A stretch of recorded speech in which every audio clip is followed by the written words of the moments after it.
นะครับมันไม่มีจิ้งกือด้วยแอะแอะแอะไม่แกล้งเขาไม่แกล้งเขาอยากให้มันขึ้นอ่ะไม่เอาไม่ต้องไปกวนเขา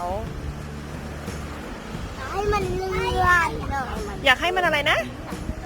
ให้มันเลื่อน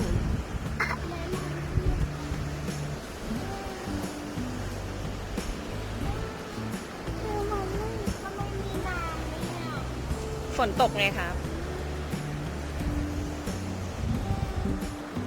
เขามีอะไร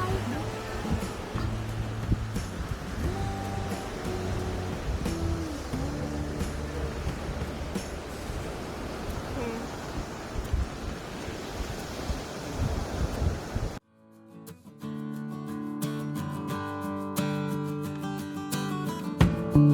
ม